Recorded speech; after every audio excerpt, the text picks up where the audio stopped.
Olá, você sabe quais os critérios diagnóstico para o TDAH que foram modificados a partir do DSM-5?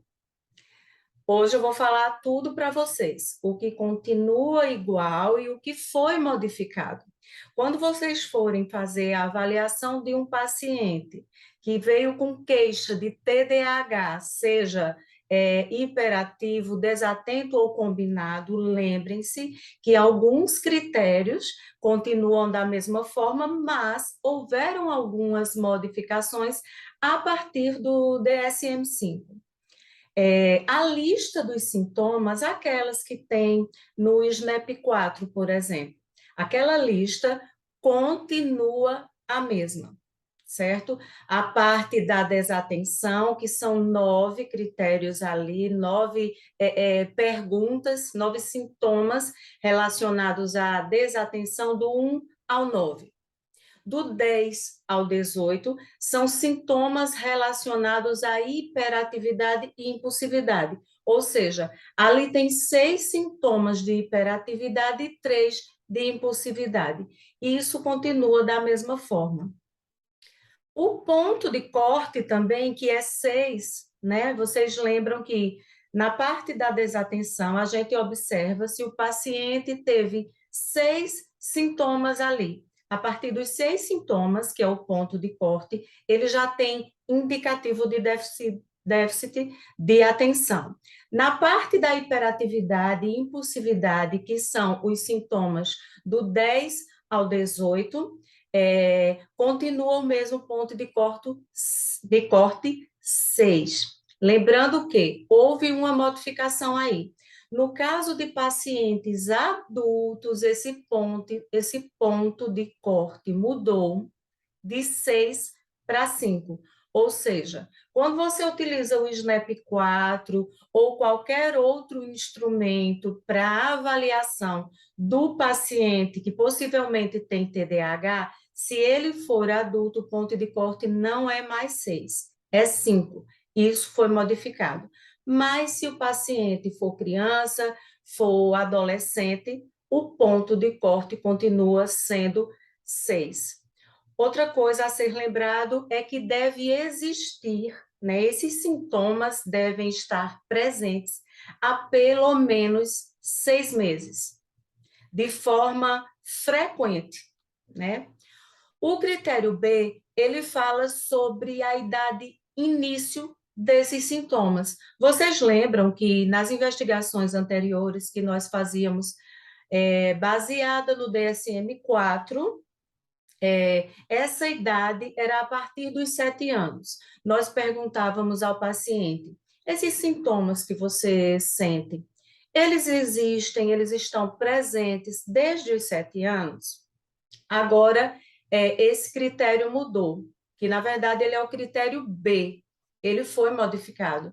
Agora é a partir dos 12 anos. A gente pergunta ao paciente: esses sintomas que você está sentindo, eles existem desde os 12 anos de idade? E por que esse critério foi modificado com relação à idade?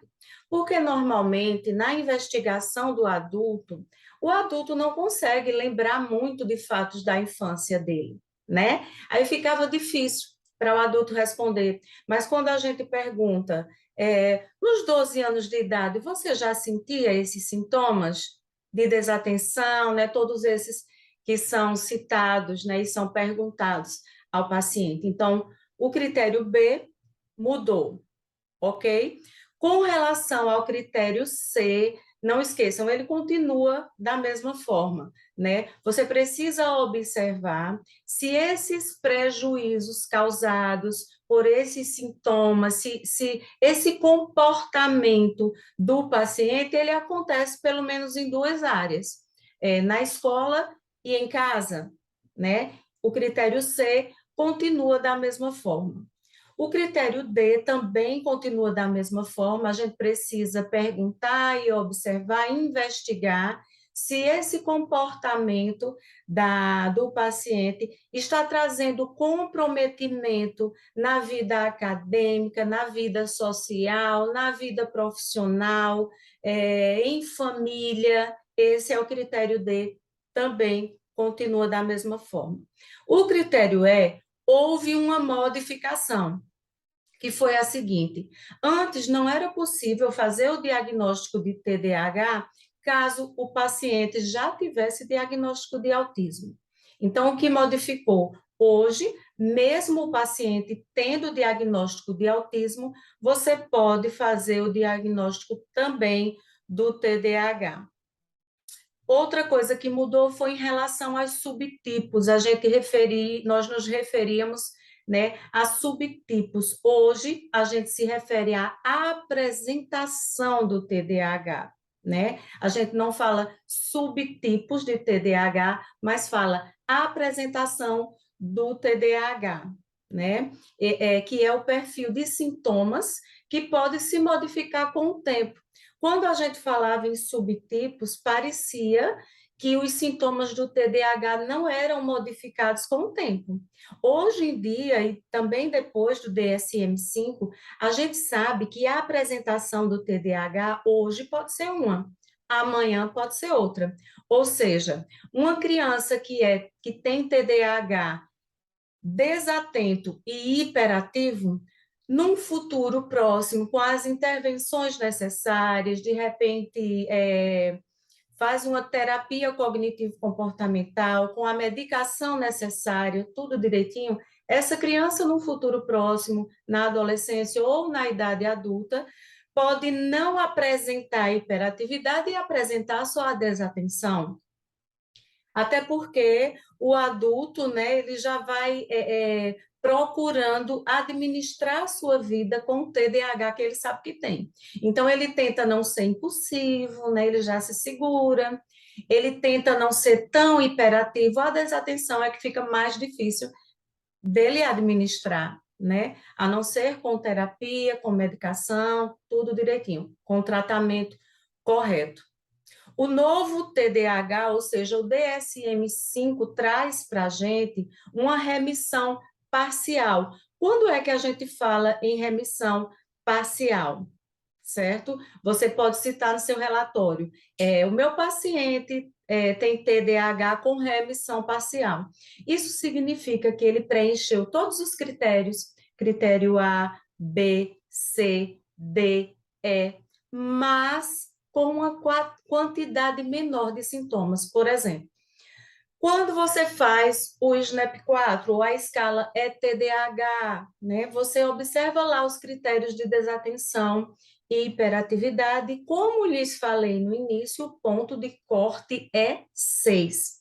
Mas vamos dizer que o teu paciente, ele só apontou 5 sintomas para desatenção, ou 5 sintomas para hiperatividade, ou para os dois. Então, não foi o ponto de corte 6. Esse paciente, ele tem o TDAH com remissão parcial. Ele preencheu todos os critérios, critério A, B, C, D, E, mas com uma quantidade menor de sintomas. Ele não deixa de ter TDAH, ele tem. Mas o ponto de corte é 6 e ele só alcançou 5. Então, ele tem TDAH com remissão parcial. Essa também foi uma novidade do DSM-5. Lembrando, gente, que eu tenho um mini curso gratuito que está aí, eu vou colocar o link aqui abaixo para que vocês possam se inscrever, onde eu vou explicar melhor as modificações que ocorreram a partir do DSM-5 com relação aos critérios diagnósticos do TDAH. Vou explicar bem direitinho. E esse mini curso ele tem como foco a investigação do TDAH em adulto, que eu posso dizer a vocês, eu faço isso, tenho feito investigações diárias de adultos de toda parte do país, porque eu tenho feito essa consulta online, e com os instrumentos certos, você tem, profissional, você tem um resultado eficiente, confiável, de que o seu paciente tem ou não TDAH. E outra coisa, com o novo DSM-5, o TDAH ele é denominado em leve, moderado e grave. Isso não acontecia antes, né? Isso é novidade. E com instrumentos novos como o ETDAH-D, o ETDAH2, o ETDAH Críade, o ETDAH Paz, esse aqui é o ETDAH-D, que eu utilizo com os adultos, ó. Com esse instrumento aqui, ele é baseado já no DSM-5, ele traz todas essas novidades que eu falei para vocês, de modificação de alguns critérios. Com esse, a gente já consegue, no final, quando a gente olha lá os resultados, as pontuações, o percentil, a gente já consegue uma resposta. Se esse paciente tem um TDAH leve, moderado ou grave. É um instrumento assim excelente que eu indico vocês a investirem nos instrumentos ETDAH. Existem 4: ETDAH-AD, ETDAH2, ETDAH Paz e ETDAH Críade. É uma investigação completa, segura e eficiente do TDAH. Mas eu vou falar mais sobre isso, vou mostrar os instrumentos direitinho para vocês no meu mini curso gratuito, que vou colocar o link aqui abaixo, que será ainda esse mês, dia 28. Aguardo vocês no mini curso, espero que eu mesclei aí algumas coisas, algumas modificações, mas eu explico tudo bem direitinho no mini curso, ok? Um beijo, fiquem com Deus, tchau, tchau.